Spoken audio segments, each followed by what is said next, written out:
নমস্কার বন্ধুরা, আমি অভিজিৎ বিশ্বাস। আমার স্টাডি মেলা ইউটিউব চ্যানেলে তোমাদের সকলকেই স্বাগত।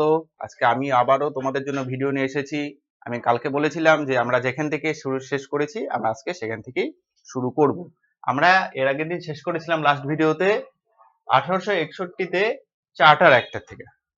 প্রথমে বলে নিই আমি কি পড়াচ্ছি। আমি ইন্ডিয়ান পলিটি, ইউপিএসসি এবং ডাব্লিউবিসিএস এবং যে কোনো কম্পিটিটিভ এক্সামের জন্য তোমরা যে বইটি পড়ো এম লক্ষ্মীকান্ত, সেই এম লক্ষ্মীকান্তেরই বাংলাতে আমি তোমাদের লাইন বাই লাইন এক্সপ্লেনেশন করাবো, ব্যাখ্যা করে বুঝাবো। ঠিক আছে, আমি নোটের মতো করে দিব, তোমরা যদি চাও আমার এখান থেকে নোট করে লিখতে পারো। তাহলে চলো কথা না বলে শুরু করে দিই। লাস্ট যেখান থেকে আমরা শুরু করেছি 1861 সালে চার্টার অ্যাক্ট। ঠিক আছে, তাই এই চার্টার অ্যাক্ট তৈরি হয়ে গেল। এখন এই চার্টার অ্যাক্টের একটি সমস্যা কি ছিল? এই চার্টার অ্যাক্টের সমস্যা ছিল, চার্টার অ্যাক্ট একটা গভর্নিং বডি ছিল, জানো তোমরা। গভর্নর জেনারেল এবং তার একটা কাউন্সিল ছিল। সেই কাউন্সিলে 4 জন মেম্বার ছিল আর গভর্নর জেনারেল ছিল, মানে উনি হেড ছিল। কিন্তু একটা ওখানে সমস্যা ছিল, কোনো যখন ডিসিশন নিতে হতো সেই ওই বডিটার মাধ্যমে, সেই মেজরিটি পিপল যেই ডিসিশনটা নিবে সেটাই করতে হবে। অর্থাৎ ধরো 4 জন আছে, এটা হচ্ছে governor general of Bengal plus 4 member, তাই তো? এটা হচ্ছে একটা পুরাটা একটা বডি। এই বডিতে ডিসিশন নিতে গেলে, অর্থাৎ তোতা 5 জন আছে, 5 মেম্বার আছে এখানে, 5 জনের মধ্যে মিনিমাম 3 জনের সহমতি দরকার, মানে কোনো ডিসিশন পাস করতে গেলে, অর্থাৎ মেজরিটিতে সহমতি দরকার। এখন গভর্নর জেনারেল যদি ধরো কোনো কিছু করতে চাচ্ছে, ভালো কাজ করতে যাচ্ছে বা যাই হোক ওনার ইচ্ছা মতো কোনো একটা কাজ করতে যাচ্ছে, কিন্তু সেটা করতে পারছে না বাকি 4 জন মেম্বারের জন্য, কারণ তারা বাধা লাগিয়ে দিচ্ছে। কারণ ওখানে নিয়ম ছিল মেজরিটিতে যেখানে ভোট পড়বে সেটাই করতে হবে। গভর্নর জেনারেল অফ বেঙ্গল তার একটা সমস্যা হচ্ছে, আমি কাজ করতে পারছি না। গভর্নর জেনারেল, তখন গভর্নর জেনারেল ব্রিটিশ গভর্নমেন্টকে গিয়ে বললো যে এরকম এরকম সমস্যা হচ্ছে, প্লিজ আমাকে একটু কিছু করুন। দেখ এখন কি করে দেখ।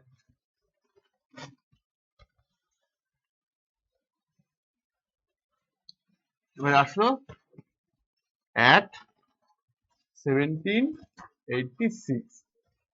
1786 একটা অ্যাক্ট আনা হয়। এই অ্যাক্টের কাজটা কি? এই অ্যাক্টে কি বলা হলো, এই অ্যাক্টের মাধ্যমে লর্ড কর্নওয়ালিস যে ছিল, সেই লর্ড কর্নওয়ালিসকে গভর্নর জেনারেল অফ বেঙ্গল করে পাঠানো। আগে পাঠানো হলো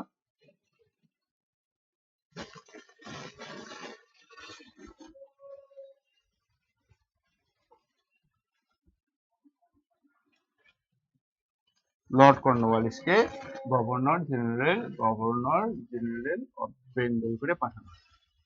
ঠিক আছে, governor general of Bengal lord Cornwallis একটা শর্ত রাখলো, একটা ডিমান্ড রাখলো। কি ডিমান্ড? প্রথম demand, 1 number, overriding power. Override decision, overriding decision is council of special cases।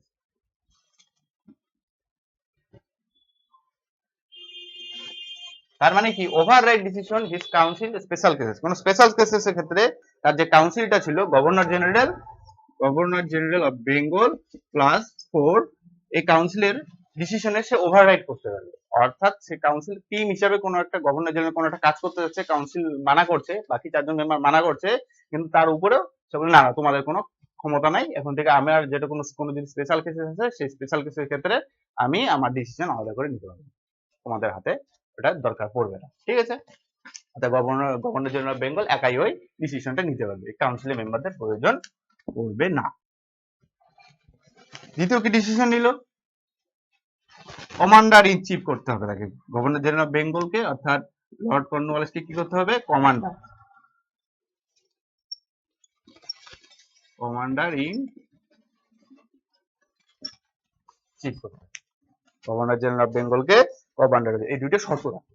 অর্থাৎ আমি আমার কাউন্সিলের ডিসিশনের উপরে ওভাররাইড করতে পারবো, অর্থাৎ কাউন্সিল ডিসিশন নাও শুনতে পারি স্পেশাল কেসেস এর ক্ষেত্রে, মানে বিশেষ কেসেস এর ক্ষেত্রে, আর আমাকে কমান্ডার ইন চিফ করতে হবে। এই দুটো ডিসিশন মানে অর্থাৎ ডিমান্ড রাখলো লর্ড কর্নওয়ালিস। ব্রিটিশ গভর্নমেন্ট ঠিক আছে মানলাম, ইনঅ্যাক্টেড।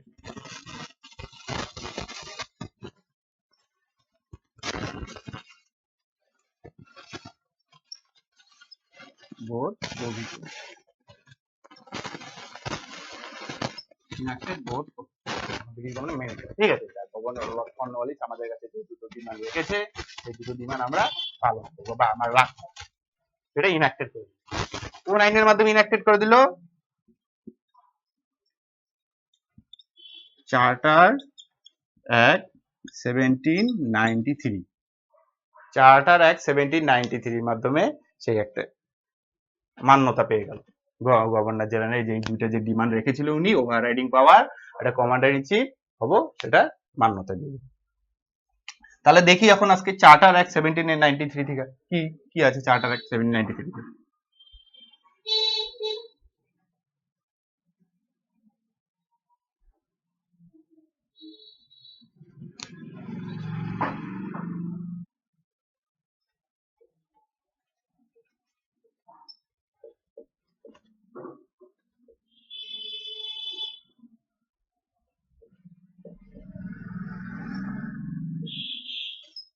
কি আছে চার্টার অ্যাক্ট 1793 তে? দেখা যাক।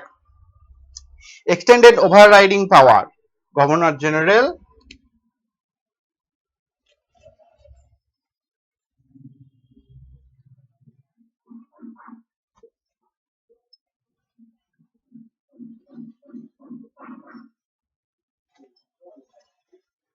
পাওয়ার given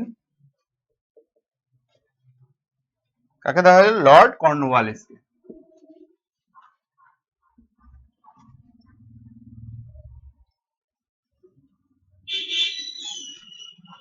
Lord Cornwallis, lord Cornwallis যে ডিমান্ডটা রেখেছিল, আমি গভর্নর মানে আমার গভর্নর জেনারেল যে কাউন্সিলের মানে ডিসিশনের উপরে আমি কোনো ডিসিশন নিতে পারি। লর্ড কর্নওয়ালিস এবং হিজ কাউন্সিল, ঠিক আছে।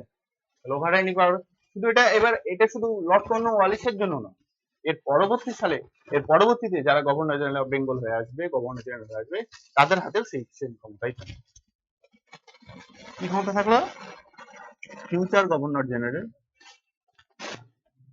future governor general and governor of presidency,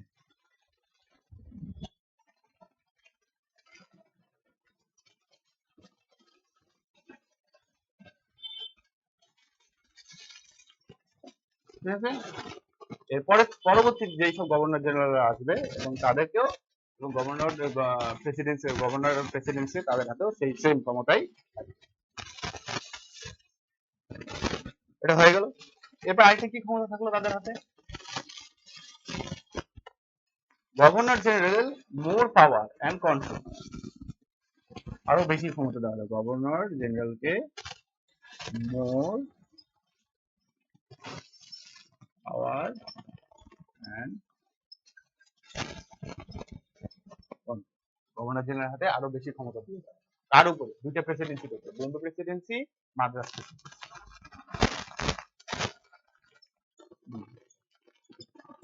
Bombay Presidency হচ্ছে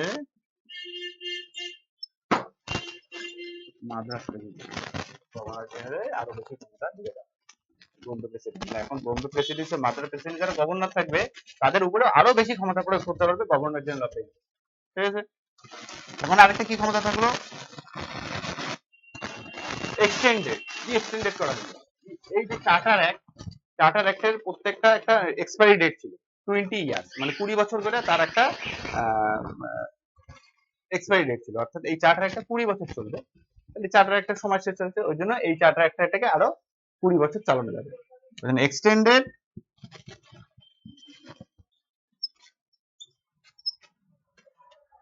ট্রেড মনোপলি,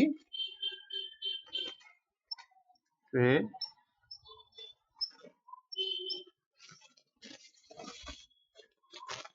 অফ কোম্পানি 20 ইয়ার, ঠিক আছে। তো কোম্পানির ট্রেড মনোপলি আরো 20 বছর বাড়ানো হলো। তোমরা সকলেই জানো রেগুলেটিং অ্যাক্টের মাধ্যমে বা যখন কোম্পানি আমাদের দেশে এসেছিল 1608 সালে, তখন থেকে কোম্পানির আমাদের এখানে ট্রেড মনোপলি ছিল। আর এখনো কোম্পানির 1793 সাল পর্যন্ত কোম্পানির ট্রেড মনোপলি আছে। আরো 20 বছর কোম্পানির ট্রেড মনোপলি বাড়ানো হলো, অর্থাৎ এখন থেকে কোম্পানি আরো 20 বছর সে একচেটিয়া ভাবে আমাদের দেশে বিজনেস করতে পারবে, কোনো বিদেশি মানে ব্রিটিশ কোনো কোম্পানি আসতে পারবে না।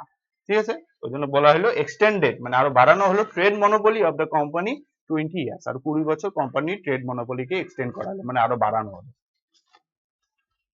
তাই এটা মুছে দেই।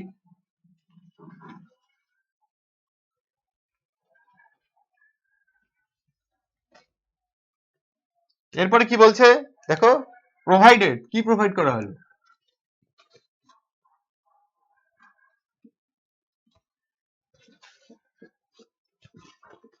কি প্রোভাইড করা হলো, provided the commander in chief not to be member of the governor general council unless he is appointed.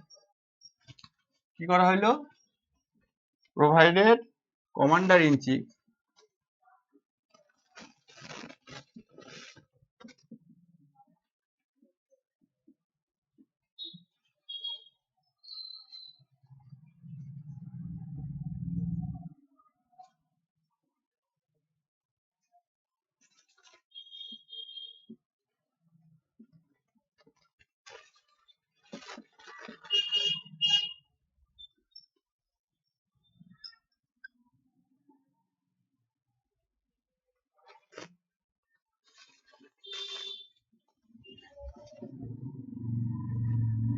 তার মানে এটা কি, commander in chief not to be member in governor general council unless he appointed, অর্থাৎ commander in chief যে ছিল তাকে, commander in chief যে ছিল তাকে ততক্ষণ গভর্নর জেনারেল কাউন্সিলে মেম্বার করা যাবে না যতক্ষণ না সে গভর্নর জেনারেল গভর্নরের দ্বারা অ্যাপয়েন্টেড হচ্ছে। অর্থাৎ commander in chief governor general council member হবে না, এক কথায় সে মেম্বার তখনই হবে যখন গভর্নর জেনারেল অফ বেঙ্গল তাকে অ্যাপয়েন্ট করবে যে হ্যাঁ তুমি আমার গভর্নর জেনারেল কাউন্সিলে আসতে পারো, তখনই তুমি আমার গভর্নর জেনারেল কাউন্সিলে, গভর্নর জেনারেল অফ কাউন্সিলে তুমি মেম্বার হতে পারবা, তার আগে তুমি মেম্বার না, তুমি শুধু তুমি একজন কমান্ডার ইন চিফ হয়ে থাকবে।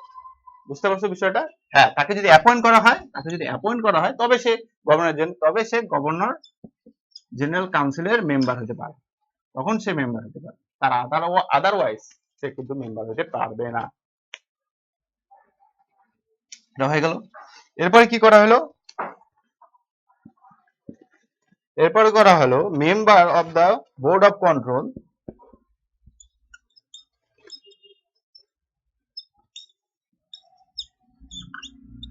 Board of control staff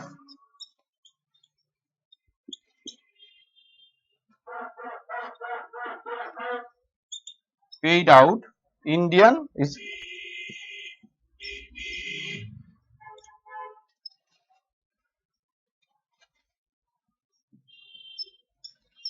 revenue। ভালো করে দেখো জিনিসটা, member of board of control, board of কন্ট্রোলে যারা যারা মেম্বার থাকবে এখন থেকে তাদের যে স্যালারি দেওয়া হবে বা বেতন দেওয়া হবে তাদেরকে ভারতীয় রেভিনিউ থেকে দেওয়া হবে। এর আগে এতদিন অবধি কিন্তু ভারতের রেভিনিউ থেকে দেওয়া হতো না, অর্থাৎ চার্টার অ্যাক্ট 1793 আসার আগ অবধি তাদেরকে যে বেতন দেওয়া হতো ব্রিটিশ গভর্নমেন্টের রেভিনিউ থেকে বেতন দেওয়া হতো বা স্যালারি দেওয়া হতো তাদেরকে ব্রিটিশ গভর্নমেন্টের রেভিনিউ থেকে। কিন্তু এখন থেকে নিয়ম চেঞ্জ হয়ে গেল, ভারতের টাকায় অর্থাৎ ভারতের থেকে ওরা যে ট্যাক্সটা তুলতেছে সেই ট্যাক্সের টাকায় তারা বোর্ড অফ কন্ট্রোলের যে মেম্বাররা থাকবে তাদেরকে স্যালারি। বুঝতে পারছো, মানে আমাদের থেকে ট্যাক্স তুলে আমাদের ওদের কর্মচারীদেরকে স্যালারি দেওয়া। ওই জন্য বলেছে member of board of control staff paid out Indian revenue, এবার থেকে ইন্ডিয়ান রেভিনিউ থেকে, মানে ভারতের থেকে যে ব্রিটিশরা বা ইস্ট ইন্ডিয়া কোম্পানিরা যে ট্যাক্স উঠাচ্ছে সাধারণ মানুষের থেকে, সেই ট্যাক্সের টাকায় ওদের কর্মচারীদের বেতন দেওয়া হবে। তার আগে এত দূর কিন্তু দেওয়া হতো না, মানে চার্টার অ্যাক্ট 1793 আগ অব্দি কিন্তু ওদেরকে বেতন ব্রিটিশ গভর্নমেন্টের রেভিনিউ থেকে দেওয়া। এখন নিয়মটা চেঞ্জ হয়ে গেল, এখন ভারতের রেভিনিউ থেকে ওদেরকে টাকা দেওয়া। ঠিক আছে, এটা মুছে দিলাম।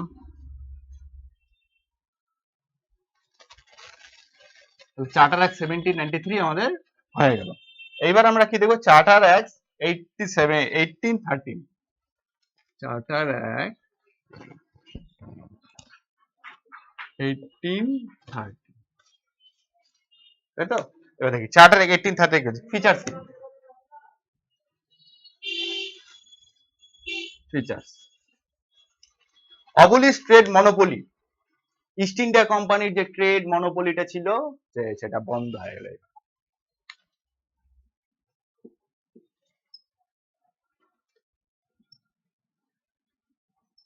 অবলিশ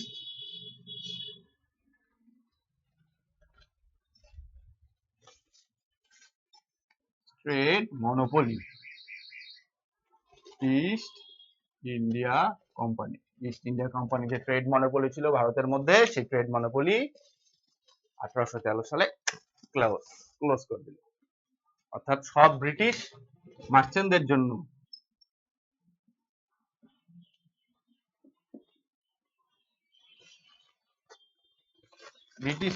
জন্য এবার ভারতের দরজা খুলে গেল। এতদিন শুধু ইস্ট ইন্ডিয়া কোম্পানি ব্যবসা করার একচেটিয়া অধিকার ছিল, অর্থাৎ ট্রেড মনোপলি ছিল ভারতের উপরে। ইস্ট ইন্ডিয়া কোম্পানি একা শুধু ব্যবসা করতে পারবে, আর কোনো ব্রিটিশ ব্যবসায়ী ব্যবসা করতে পারবে না। চার্টার অ্যাক্ট 1813 পর থেকে সেটা বন্ধ হয়ে গেল। এখন থেকে ভারতের বুকে ইসেরাও ব্যবসা করতে হবে, বাকি ব্রিটিশ ব্যবসায়ীরাও ব্যবসা করতে আসতে পারে ট্রেড মনোপলি শেষ হয়ে গেল। কিন্তু একটা দুইটা জায়গায় ওদের ট্রেড মনোপলি থাকলো, জাস্ট দুটো জায়গায় রেখে দিল সান্ত্বনা দেওয়ার জন্য।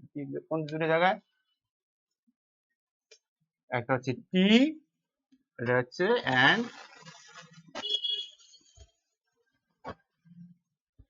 Trade with China. এই দুইটা জায়গায় একমাত্র ওদের ট্রেড মনোপলি থাকলো ইস্ট ইন্ডিয়া কোম্পানি। চায়ের ব্যবসা করাতে ওদের ট্রেড মনোপলি থাকলো ইস্ট ইন্ডিয়া কোম্পানির, চীনের সঙ্গে ব্যবসা বাণিজ্য করাতে ওদের ট্রেড মনোপলি থাকলো ইস্ট ইন্ডিয়া কোম্পানি। আর বাকি সমস্ত ক্ষেত্রে ওদের ট্রেড মনোপলি ইস্ট ইন্ডিয়া কোম্পানির ক্লোজ হয়ে গেল। সব ব্রিটিশ মার্চেন্টের জন্য দরজা খুলে গেল ভারতের। এখন ওরা হুড় হুড় করে আসে। এতদিন শুধু ইস্ট ইন্ডিয়া কোম্পানি আসতো, এখন এরকম ব্রিটিশ হাজার হাজার কোম্পানি ভারতের মধ্যে ব্যবসা করতে চলে আসে। কেন? এতদিন ওদের ট্রেড মনোপলি ছিল, তাই ওরা আসতে পারতো না। এখন ওদের ট্রেড মনোপলি বন্ধ করে দেওয়া হলো। এবার ইস্ট ইন্ডিয়া কোম্পানি শুধু চায়ের ক্ষেত্রে আর চীনের সাথে ব্যবসা বাণিজ্য করার ক্ষেত্রে ওদের ট্রেড মনোপলি, আর কোনো কিছুর মধ্যে থাকবে না। দুইটার কি বলা হলো? অ্যাসার্টেড, জোর দেওয়া হলো কিসের উপরে? অ্যাসার্টেড সোভারেইন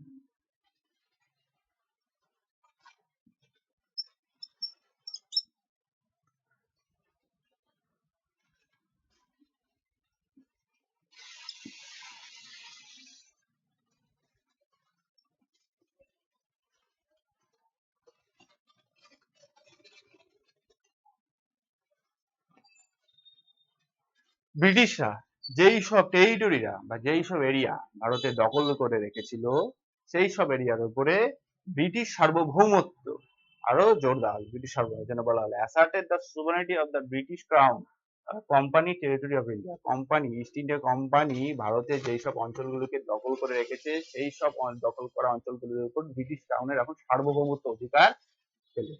এতদিন ছিল না, এখন সার্বভৌমত্ব। সোভারিনিটি ব্রিটিশ ক্রাউনের, কোম্পানি টেরিটরি অফ ইন্ডিয়া। কোম্পানির যে টেরিটরিটা ছিল সেখানে এখন সার্বভৌমত্ব অধিকার থাকবে ব্রিটিশ ক্রাউন, অর্থাৎ ব্রিটিশ গভর্নমেন্ট।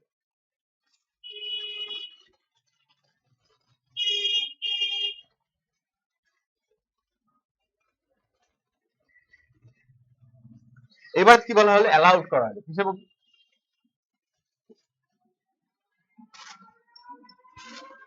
অ্যালাউড হলো, তাদের অ্যালাউড হলো জানো? খ্রিস্টান মিশনারিদেরকে অ্যালাউড করা হলো, যাও তোমরা যাও ভারতে গিয়ে তোমরা ভারতকে এনলাইটমেন্ট করবে, অর্থাৎ আলোকিত জ্ঞান দাও ওদেরকে। আমরা এনলাইট ছিলাম না ওদের কথা মতো। খ্রিস্টান মিশনারিদের অনুমতি দেওয়া হলো, যাও এখন তোমরা তোমরা ভারত তোমার ধর্মের প্রচার করো ভারতে। আসল উদ্দেশ্যটা কি ছিল এটা? আসল উদ্দেশ্যটা ছিল ভারতবর্ষকে ভারতবর্ষের জনসংখ্যাকে খ্রিস্টান ধর্মে ধর্মান্তরিত করা। এটা ছিল এক ধরনের একটা প্ল্যান। ওই জন্য খ্রিস্টান মিশনারিদেরকে অ্যালাউ করা হলো, তোমরা গিয়ে ভারতে ধর্ম প্রচার করতে পারবা। বলা হলো এনলাইটমেন্ট করবা। আমরা এনলাইটমেন্ট ছিলাম না ওদের মধ্যে আমরা এনলাইটমেন্ট ছিলাম না। যেই সভ্যতা বা যেই সিভিলাইজেশন আজ থেকে 5000 বছর আগে বা তারও বেশি সময় ধরে বেদ উপনিষদ লিখে গেছে, তাদেরকে এনলাইটমেন্ট করার জন্য আসতে হচ্ছে 1813 সালে। যখন আমরা এনলাইটমেন্ট হয়েছিলাম তখন ওদের কোনো অস্তিত্বই ছিল না, ওরা তখন জঙ্গলি ছিল। আর ওরা এখন আমাদের এনলাইটমেন্ট করবে, এটাই ছিল ওদের প্ল্যান। বেসিক্যালি প্ল্যানটা ছিল কনভার্ট করা, আর কি ধর্মান্তরিত করা।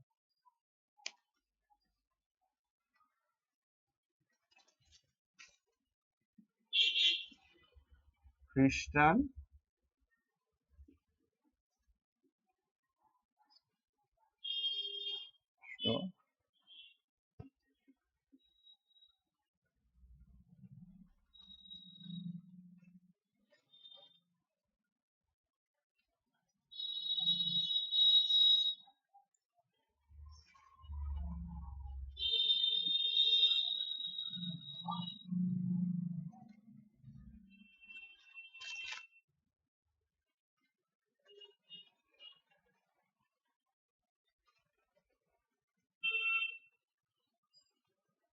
বুঝতে পারছো?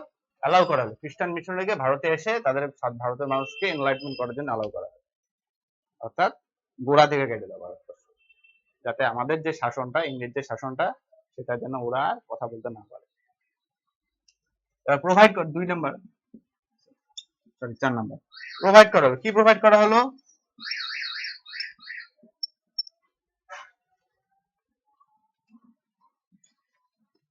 Spear of western education.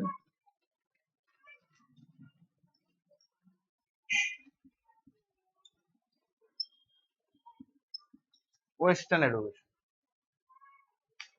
এখন থেকে প্রোভাইড করা হবে ভারতবর্ষকে পাশ্চাত্য শিক্ষা, অর্থাৎ ব্রিটিশ শিক্ষা পদ্ধতিতে তাদেরকে শিক্ষা দেওয়া হবে, মানে পড়াশোনা করানো হবে। ওই জন্য spear of western education inhabited in British territories in India. আচ্ছা, ব্রিটিশ টেরিটরিজ মধ্যে যেই সব ইনহ্যাবিটেন্টস গুলো আছে, অর্থাৎ যেই সব বাসিন্দারা আছে, তাদেরকে এখন ব্রিটিশ শিক্ষা পদ্ধতিতে বা ইংরেজি শিক্ষা পদ্ধতিতে তাদেরকে শিক্ষা দেওয়া হবে। ঠিক আছে? অর্থাৎ আমাদেরকে ভুলিয়ে দেওয়া হবে যে আমাদের যে পুরনো যে গ্লোরি ছিল, ইনিশিয়ান যে গ্লোরি ছিল, প্রাচীনকালে যে আমাদের যে গৌরব গাথা যে ছিল, সেই গৌরব সেটাকে ভুলিয়ে দেওয়া হবে। এখন ব্রিটিশ কালচার শুরু হবে, এখানে ওদেরকেই শ্রেষ্ঠত্ব দেখানো হবে, আর আমাদেরকে, আমাদের কালচারকে, আমাদের সভ্যতাকে, আমাদের সংস্কৃতিকে হেয় করে দেখানো হবে। এটাই ছিল ব্রিটিশদের প্ল্যান। ব্রিটিশরা শুধু কিন্তু আমাদেরকে রাজনৈতিক ভাবে গোলাম বানায়, ব্রিটিশরা আমাদেরকে সাংস্কৃতিক ভাবে গোলাম বানায়। শুধু রাজনৈতিক ভাবে গোলাম যদি বানাতো তাহলে শুধু ওরা রাজনীতি করতো, মানে ক্ষমতার মধ্যেই থাকতো না। ওরা কি করলো দেখো, খ্রিস্টান মিশনারিকে অ্যালাউ করলো, যাও খ্রিস্টান মিশনারি তোমরা আগে ভারতবর্ষকে, সাধারণ মানুষকে এনলাইটমেন্ট করবে, অর্থাৎ কনভার্ট করতে শুরু করে দাও। তারপরে আমরা ওয়েস্টার্ন এডুকেশন সিস্টেম নিয়ে আসি, যে ব্রিটিশ এডুকেশন সিস্টেম, যেখানে আমরা শেখাবো যে তোদের সভ্যতা বলে কোনো কিছু ছিল না, তোরা ছিল বর্ব, অশিক্ষিত। আমরা আমরা ব্রিটিশ, আমরা আইসা তোদেরকে শিক্ষিত করলাম, আমরা আইসা তোদেরকে এডুকেটেড করলাম। এটা হচ্ছে শেখানো, এটা ভিতর থেকে তোমাকে নষ্ট করে দেওয়া হয়, তোমার যে রুট, শিকড়টা মানে ভিতর থেকে যাতে কেটে দেওয়া হয়, তার জন্য ব্রিটিশরা সাংস্কৃতিক ভাবে, অর্থাৎ কালচারালিও আমাদেরকে কলোনাইজ করেছিল। শুধু পলিটিক্যালি কলোনাইজ বা ইকোনমিক্যালি কলোনাইজ করে নাই, কালচারালি কলোনাইজ করেছিল। 3 নাম্বার কি? অথরাইজ।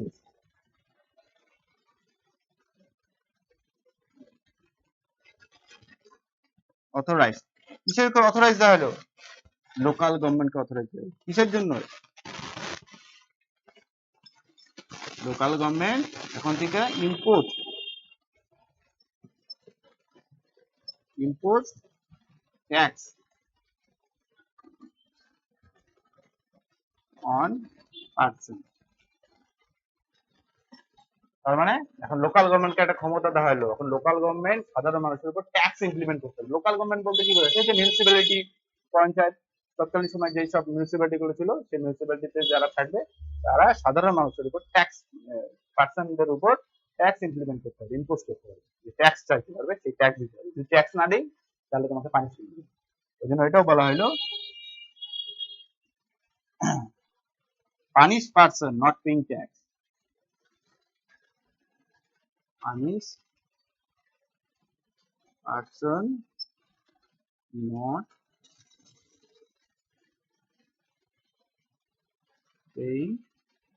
যদি কেউ ট্যাক্স দিতে অস্বীকার করে তাকে পানিশ করা হবে, অর্থাৎ তাকে শাস্তি দেওয়া হবে। বুঝতে পারছো? তাহলে দুটো ক্ষমতা দেওয়া হলো, লোকাল গভর্নমেন্ট ট্যাক্স ইমপ্লিমেন্ট করতে পারবে, ট্যাক্স ইম্পোজ করতে পারবে, ট্যাক্স লাগাতে পারবে, ট্যাক্স কেউ দিতে না চালে তাকে আবার পানিশও দেওয়া হবে। Charter act 1813 complete.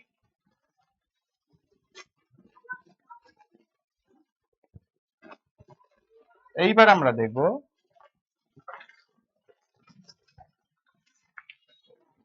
Charter act 1833,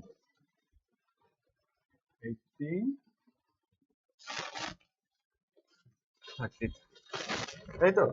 এটা হচ্ছে ফার্স্ট স্টেপ, সেন্ট্রালাইজেশনের ফার্স্ট স্টেপ। অর্থাৎ যেই সেন্ট্রালাইজেশন বা কেন্দ্রীকরণ ভারতের প্রশাসনের যে কেন্দ্রীকরণ রেগুলেটিং অ্যাক্ট মাধ্যমে শুরু হয়েছিল, এটা এটা তার একদম ক্লাইম্যাক্স সিচুয়েশন, একদম ফার্স্ট স্টেপ।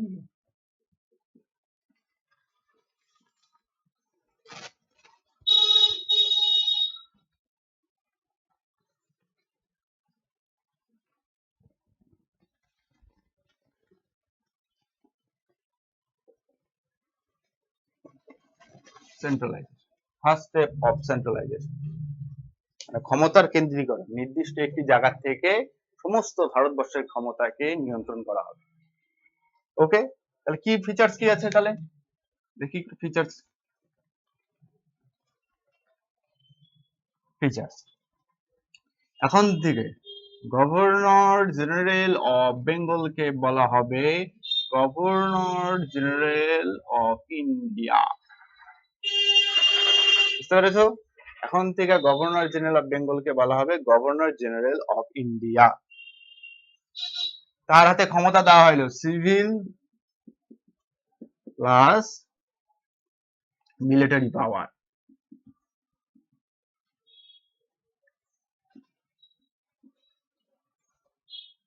সিভিল ও মিলিটারি পাওয়ারের ক্ষমতা দেওয়া হলো। গভর্নর জেনারেল বেঙ্গল এখন নাম হয়ে গেল গভর্নর জেনারেল অফ ইন্ডিয়া, এবং তার হাতে এখন সিভিল এবং মিলিটারি পাওয়ার, মানে প্রশাসনিক, মানে সিভিল পাওয়ারও যেমন থাকবে তার হাতে মিলিটারি পাওয়ারও থাকবে, মানে যুদ্ধ টুদ্ধ করতে গেলেও তার হাতে সেই ক্ষমতাটা থাকবে। Created first time, created first time, কি করা হলো? Created first time governor of ইন্ডিয়াকে, গভর্নমেন্ট অফ ইন্ডিয়াকে অথরিটি দেওয়া হলো কিসের জন্য? অথরিটি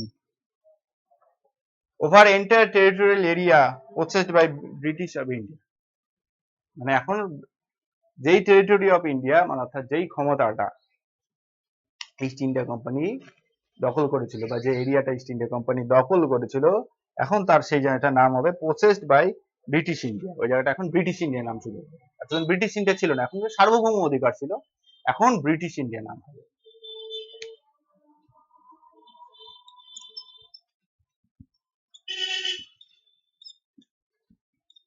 বুঝতে পেরেছো?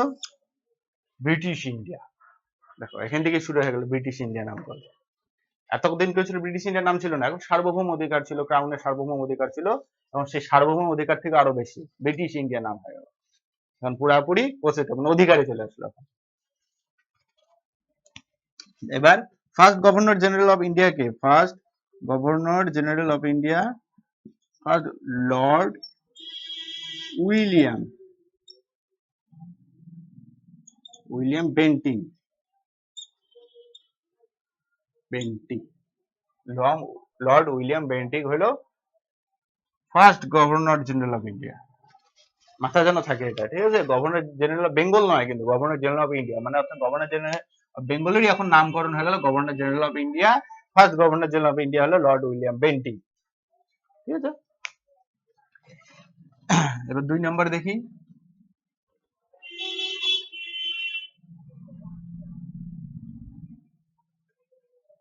Deprive power,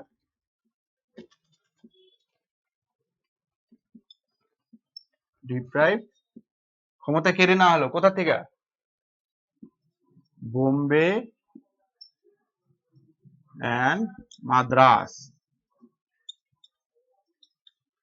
Bombay and Madras লেজিসলেচারের থেকে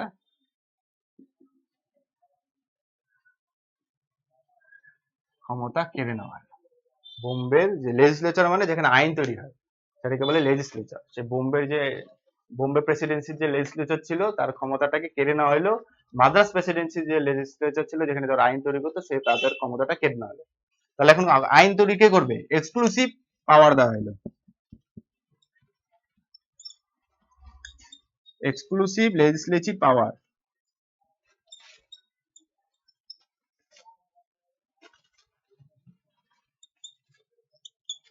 তাকে দেওয়া হলো গভর্নর জেনারেল অফ ইন্ডিয়া।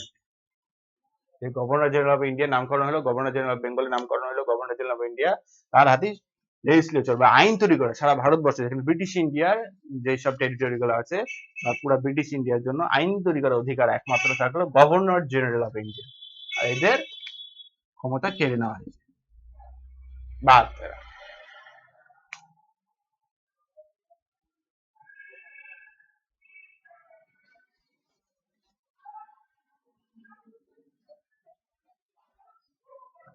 এবার ল মেড আন্ডার প্রভিশন, এতদিন অব্দি যত চার্টার অ্যাক্ট দেখেছো বা রেগুলেটিং অ্যাক্ট বলো, রেগুলেটিং পিস অ্যাক্ট, যত অ্যাক্ট এসেছে ততদিন ল যেটা তৈরি হতো সেই লটাকে বলা হতো রেগুলেশন।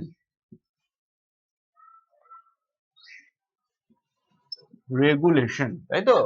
রেগুলেটিং অ্যাক্ট বা রেগুলেশন। এইবার আর রেগুলেশন নাম হবে না সেই আইনটার নাম হয়ে যাবে এখন থেকে অ্যাক্ট। মানে এতদিন অবধি যত আইন তৈরি হচ্ছে সেটাকে বলা হতো রেগুলেশন।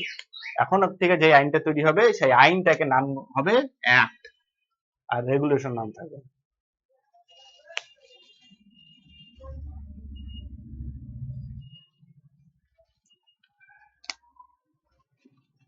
এবার এন্ডেড অ্যাক্টিভিটিস।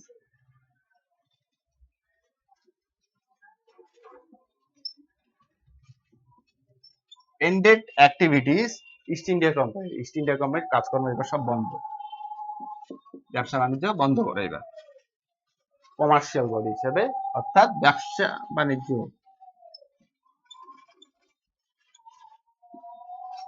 কমার্শিয়াল বডি হিসেবে ব্রিটিশ ইস্ট ইন্ডিয়া কোম্পানির কাজকর্ম বন্ধ হয়ে গেল। অর্থাৎ ওরা আর ব্যবসায়িক সংস্থা হিসাবে কাজ করতে পারবে না, এখন টোটালি অ্যাডমিনিস্ট্রেটিভ কাজ করবে। কেন? তারা এর আগের চার্টার অ্যাক্টেই তো ওদের মনোপলি শেষ করে দেওয়া ছিল ইস্ট ইন্ডিয়া কোম্পানি, তাই না? শুধু চা এবং চীনের সঙ্গে ব্যবসা বাণিজ্য করার জন্য ওদের সেই ক্ষমতাটা ছিল। 1833-এর পর সেইটাকেও শেষ করে দেওয়া হবে, এখন আর কোনো ট্রেড মনোপলি নাই ইস্ট ইন্ডিয়া কোম্পানি, এখন শুধু কমার্শিয়াল বডি হিসেবে তাদের কাজকর্ম বন্ধ করে দেওয়া হলো, শুধু এখন পিওরলি অ্যাডমিনিস্ট্রেটিভ বডি হিসেবে কাজ করবে।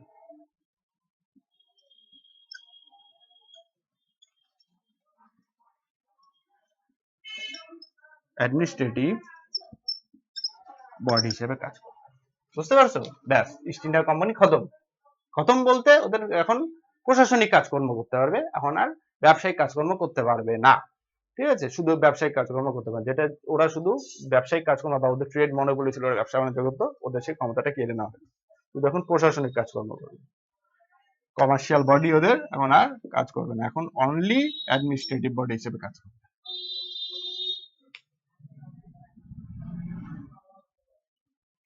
তারপরে বড় হলো in trust for his majesty এবং his heirs and his successor. এখন তারা ম্যাজেস্টির মানে ব্রিটিশ ক্রাউনের আন্ডারে বা তার ম্যাজেস্টির আন্ডারে, এবং তার ম্যাজেস্টি এবং ব্রিটিশ ক্রাউনের পরবর্তী যারা উত্তরাধিকারী হিসেবে আসবে বা রানীর পর কোন রাজা আসবে না আসবে তার উত্তরাধিকারী হিসেবে ব্রিটিশরা আমাদের দেশে শাসন করবে, অর্থাৎ ব্রিটিশ গভর্নমেন্ট মানে British east India company.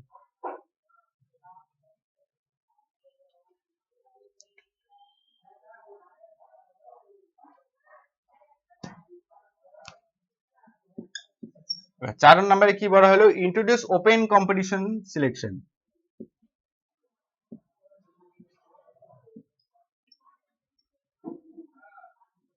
Open competition,